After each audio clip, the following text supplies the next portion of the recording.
Hello वांगशन lovers, welcome back to my channel. Way of couple का next part शुरू करते हैं।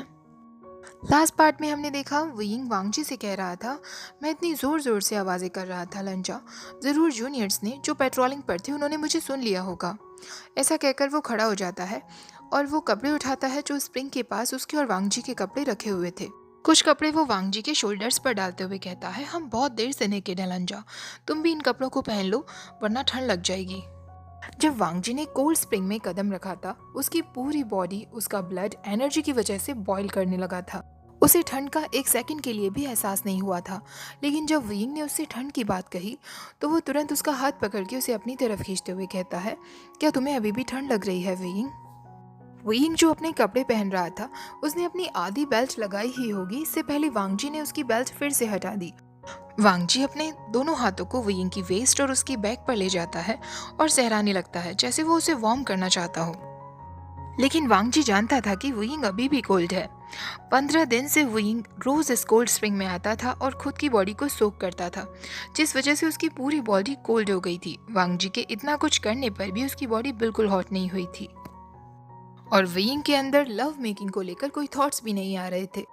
काफी देर तक वांगजी विंग की बॉडी को रब कर रहा था, जिससे विंग को इचीनेस फील होने लगी। वो वांगजी से अलग होना चाहता था, लेकिन वांगजी ने फिर उसे टाइटली पकड़ लिया। तो विंग उससे कहता है, लंजा मुझे इधर उधर टच करना बंद करो, मुझे इचीनेस फील हो रही है। विंग की इस बात से वांगजी को इतना गुस्सा आता है कि जो रोप्स विंग ने पहने हुए थे, वांगजी अगले ही पल उन रोप्स को निकालता है और ग्रास लाइन पर डाल देता है। विंग उससे कहता है, लंजा फिर से मन कर रहा है तुम्हारा, अभी तो हम। इससे पहले कि विंग कुछ और कहता, वांगजी रिप्लाई तो उसे नहीं करता बल्कि उसे गोद में उठा लेता है। वांगजी सॉफ्टली उसे ग्रास लैंड पर लेटाता है और अपनी बॉडी को उसकी बॉडी पर प्रेस करता है, एक ब्लैंकेट की तरह। विंग अपने हाथों को वांगजी के चीक्स पर ले जाता है जो अभी भी बहुत हॉट हो रहे थे और उससे नॉटी वे में कहता है, सेकंड मास्टरलैंड, लगता है आज रात तुम्हें एंसेस्ट्रल हॉल के सामने पनिशमेंट लेने का बहुत मन कर रहा है। इस पब्लिक प्लेस में कितनी बार और तुम मेरे साथ फिजिकल रिलेशन बनाना चाहते हो?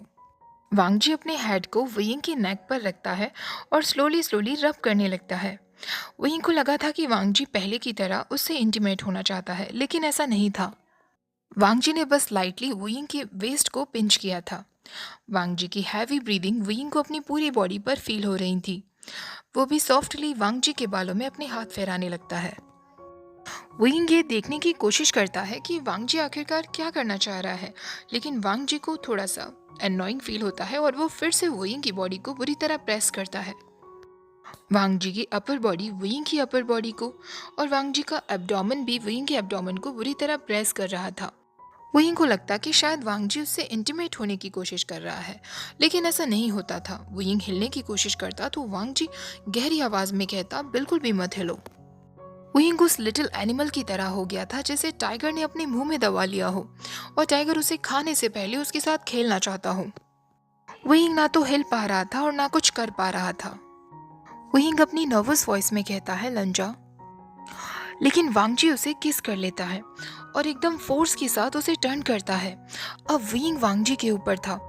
उन दोनों की स्किन एक दूसरे से रब हो रही थी और धीरे धीरे विंग की पूरी बॉडी हॉट होने लगी थी। और आखिरकार वांगजी उससे पूछता है, क्या तुम्हें अभी भी कोल्ड फील हो रहा है? अब विंग को समझ आता है कि वांगजी क्या कर रहा था। उन दोनों की स्किन रबिंग की वजह से विंग को सच में अपनी पूरी बॉडी बहुत हॉट फील हो रही थी। वो तुरंत वांगजी के ऊपर से हटता है और रोल होते हुए उससे दूर चला जाता है। वांगजी थोड़ा गुस्से में दिखाई देता है। विंग हंसते हुए फिर रोल होकर उसके पास आ जाता है और उसके चीक्स को पकड़ते हुए कहता है, लंजा, क्या तुमने मुझे आज रात खाने का सोच लिया है? वांगजी एक गहरी सांस लेकर उससे कहता है, आज के बाद फ्यूचर में तुम कभी भी अपनी बॉडी को कोल्ड स्प्रिंग में सोक करने के लिए नहीं आओगे। विंग एकदम शॉक में था। उसने काफी दिनों से हर रात वांगजी को कोल्डली अवॉइड किया था और अभी भी जब वांगजी उसके साथ इंटीमेट हो रहा था तब भी विंग को कुछ भी फील नहीं हुआ। वो वांगजी की हालत समझ सकता था। वो हंसने लगता है और उससे कहता है, ठीक है, अब मैं कभी भी यहाँ लानर गगा के बिना नहीं आऊँगा। और वो वांगजी के चिन को पकड़ते हुए कहता है, लिटिल स्टबन, अगर हम दोनों साथ में आकर यहाँ अपनी बॉडी को सोक करेंगे तो इस कोल्ड स्प्रिंग का नाम चेंज करना पड़ेगा। क्योंकि अगर इस तरह हम दोनों अपनी बॉडी को सोक किया करेंगे तो ये कोल्ड स्प्रिंग हॉट स्प्रिंग बन जाएगा।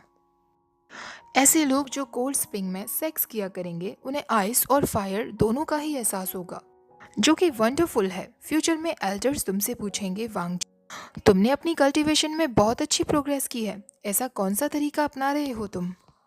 उस दिन तुम उन्हें हमारे यूनिक डुअल कल्टीवेशन मेथड के बारे में बता सकते हो और उन्हें रिकमेंड कर सकते हो कि सारे ही मैरिड एल्डर्स को इस स्प्रिंग में आना चाहिए और एक्सपीरियंस लेना चाहिए उस नए मेथड का जो हमने डेवलप किया है ना?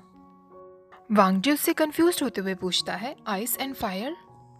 वांगजी उसके ईयर को पिंच करते हुए कहता है, हाँ, बॉडी इंटीमेसी की वजह से फायर की जैसी हॉट हुआ करेगी और क्योंकि वो कोल्ड स्प्रिंग में होगी तो उसे आइस का भी एहसास होगा। वांगजी उससे कहता है, तुम्हें ये पसंद है? विंग हंसने लगता है और सोचता है ये लिटिल स्टबन इतने फालतू के जोक पर सीरियस हो गया। वो बिना कुछ सोचे समझे ही हाँ कर देता है, लेकिन बहुत जल्दी ही उसे अपने शब्दों पर पछतावा होता है क्योंकि वांगजी ने तुरंत ही उसे कमर से उठा लिया था और सीधे कोल्ड स्प्रिंग में छलांग लगा दी थी। दोनों के पानी में गिरने से इस क्वाइट नाइट में बहुत जोर से आवाज होती है, लेकिन वांगजी को तो जैसे फर्क ही नहीं पड़ रहा था, जैसे कि वो ड्रंक हो गया हो। कोल्ड स्प्रिंग में गिरने की वजह से वुयिंग को ठंड लगने लगी थी, तो उसी तरफ वांगजी ने फिर से उसे हग कर लिया था। सिर्फ वांगजी की वार्म बॉडी से ही उसे हॉट फील हो रहा था। वो उससे कहता है, लंजा, मुझे ठंड लग रही है, ऐसे ही मुझे हग करो और भी टाइटली। वांगजी ने वुयिंग को एक न्यू बॉर्न बेबी की तरह अपनी गोद में लेकर हग कर लिया था। वुयिंग अब आखिरकार सच में हॉट फील करने लगा था और वो वांगजी से कहता है, लंजा, मुझे वार्म करो। ये सुनते ही वांगजी तुरंत उसे किनारे पर लेकर आता है। उन दोनों की आधी बॉडी कोल्ड स्प्रिंग में थी और आधी बॉडी कोल्ड स्प्रिंग से बाहर थी। विंग ने अपने दोनों पैरों से वांगजी के वेस्ट को जकड़ लिया था। वांगजी अब फिर से डिजी फील करने लगा था और उसके अंदर का वाइल्ड बीस्ट फिर से जाग जाता है। और जैसा कि विंग ने कहा था, उसकी पूरी बॉडी हॉट और आइस दोनों फील कर रही थी। पूरी बॉडी सेंसिटिव हो गई थी और अब वो सच में वांगजी के साथ सेक्स अफेयर्स को एंजॉय कर रहा था। कुछ टाइम बाद जब विंग वीक फील करने लगा था तो वो वांगजी की बॉडी पर ही रेस्ट करने लगता है। उसके चीक्स बहुत ही रेड हो गए थे और ब्लश कर रहे थे। वांगजी भी अपना सिर नीचे झुकाता है और उसके सॉफ्ट रेड लिप्स पर किस करता है। विंग प्लेजर की वजह से स्लोली स्लोली अनकॉन्शियस होने लगा था। वांगजी उससे कहता है, विंग, मेरी तरफ देखो। इस वक्त विंग को अपना ही होश नहीं था कि वो कहाँ है, तो वो वांगजी की किसी भी बातों को रिस्पॉन्ड नहीं कर पा रहा था। वांगजी उसका हाथ पकड़ते हुए कहता है, विंग, मैं तुमसे कुछ कहना चाहता हूँ। ये टाइम शायद अपना लव कन्फेस करने का ठीक नहीं था, लेकिन वांगजी इस रात को ऐसे ही नहीं जाने दे सकता था। उन दोनों के बीच में कई बार सेक्स अफेयर्स हो चुके थे। ऐसा लगता था कि उनके बीच जो भी अफेक्शन है वो सिर्फ इन्हीं सेक्स डिजायर्स की वजह से है, जैसे कि मैरिड कपल्स के बीच यही सब होता हो। लेकिन इतना काफी नहीं था, क्योंकि अगर सिर्फ इतना ही काफी होता तो क्यों बार बार विंग को मिसअंडरस्टैंडिंग्स होती उसके प्यार को लेकर और वो उससे दूर जाने की बात करता। यही सब सोचकर वांगजी फिर विंग को गोद में उठाता है और उसे कोल्ड स्प्रिंग से बाहर ले आता है और उसे ग्रास लैंड पर लिटा देता है। वांगजी उसके ईयर पे किस कर लेता है। विंग अब अपने होश में था। वो उससे कहता है, क्या हुआ लंजा? वांगजी अचानक से उससे कहता है, विंग, मैं तुम्हें पसंद करता हूँ। वो उसके चेस्ट पे किस करता है और उससे कहता है, मैं तुमसे प्यार करता हूँ। अब वो उसकी बैली पे किस करता है और उससे कहता है, मैं सिर्फ और सिर्फ तुम्हें चाहता हूँ। ये सब सुनकर विंग की आंखें एकदम शॉक में थी। वांगजी उससे कहता है, ये सब किसी एल्डर्स के ऑर्डर नहीं है, किसी मैच मेकर के वर्ड्स नहीं हैं, कोई भविष्यवाणी नहीं है, और ना ही मैं ये सब इसीलिए करता क्योंकि मैं तुम्हारा हस्बैंड हूँ और ये मेरी रिस्पॉन्सिबिलिटी है। मैं ये सब करता हूँ क्योंकि मैं तुमसे प्यार करता हूँ। वांगजी का हर एक शब्द विंग को सीधे दिल में जाकर लग रहा था। वांगजी के लिए भी बहुत ऑकवर्ड सिचुएशन थी, क्योंकि इस तरह अपना प्यार कन्फेस करना और ऐसे शब्दों का इस्तेमाल करना, ये सब उसके लिए पहली बार था। विंग तुरंत उसे गले लगा लेता है और उससे कहता है, लंजा, मैं भी तुमसे बहुत प्यार करता हूँ, तुम्हें बहुत पसंद करता हूँ, हर दिन और हर रात सिर्फ तुम्हें चाहता हूँ। ये सब सुनने के बाद वांगजी की सांसें बहुत तेज हो गई थी। उसका दिल भी बहुत जोर जोर से धड़क रहा था। वांग जी की बॉडी फिर हॉट होने लगी थी। विंग ने ये नोटिस किया था, लेकिन इस बार वो वांग जी से मना नहीं करने वाला था। वो इस पेन और लव को फील करना चाहता था। वांग जी तुरंत उसकी वेस्ट को पिंच करते हुए उसे ग्राउंड पर पुश करता है और उसके दोनों हाथों को टाइटली प्रेस कर लेता है।